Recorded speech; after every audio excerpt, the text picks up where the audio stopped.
In the year 1588, two of the most powerful nations in the world collided on the open seas. One, Spain, wealthy, massive, and confident. The other, England, smaller, bold, and fiercely determined to survive. Spain launched a fleet so large, so legendary, that it became known as the Spanish Armada. This is the story of how that mighty force fell and how it changed the future of Europe forever. To understand the Armada, we have to step back into the rivalry between King Philip II of Spain and Queen Elizabeth I of England. Philip was furious with England. England was Protestant. Spain was Catholic. Elizabeth supported Dutch rebels fighting Spain, and English privateers, like Sir Francis Drake, were raiding Spanish treasure ships filled with New World gold. By 1587, Philip had had enough.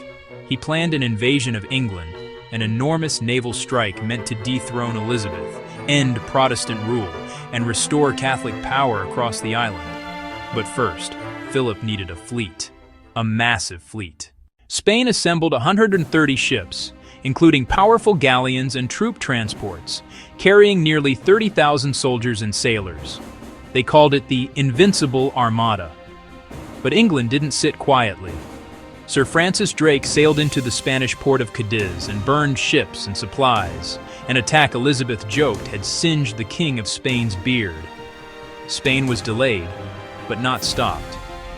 By May 1588, the Armada set sail under the command of the respected but cautious Admiral the Duke of Medina Sidonia, a man who had never wanted the job and had never commanded a fleet of this size. Still, the king insisted, the invasion was underway. The plan was simple, but difficult. Step 1. The Armada would sail up through the English Channel. Step 2. Meet Spanish forces waiting in the Netherlands. Step 3. Escort tens of thousands of soldiers across the Channel. Step 4. Invade England. But almost from the moment the fleet entered the Channel, things started to go wrong. England's navy, though smaller, was faster.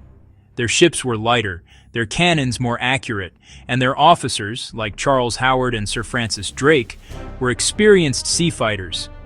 The English harassed the Armada from a distance, firing their long-range guns while avoiding close combat, where Spanish soldiers were strongest.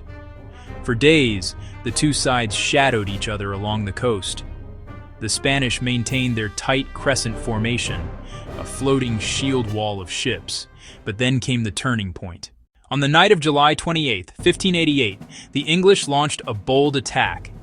They sent fireships, old vessels packed with tar, pitch, and gunpowder, floating straight into the heart of the Armada. Spanish sailors panicked. Anchors were cut. Ships scattered in the darkness. The perfect formation that had protected them was gone. At dawn, the English attacked at Gravelines. It was a fierce, chaotic battle. English guns pounded the larger, slower Spanish ships. Despite their bravery, the Spanish could not regroup.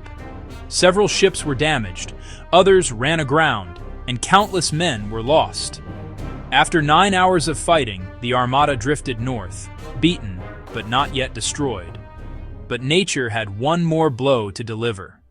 The Spanish fled around the northern coast of Scotland and Ireland, hoping to circle back home. But violent storms smashed the fleet against rocky shores. Ships broke apart, thousands drowned. Survivors washed up on beaches, starving and exhausted. By the time what remained of the Armada limped back to Spain, the catastrophe was undeniable. Of the original 130 ships, fewer than half returned. Philip II tried to remain calm. "I sent my ships to fight against men," he said, "not against the wind and waves." But the truth was clear. Spain had suffered a staggering defeat. For England, the victory became legendary.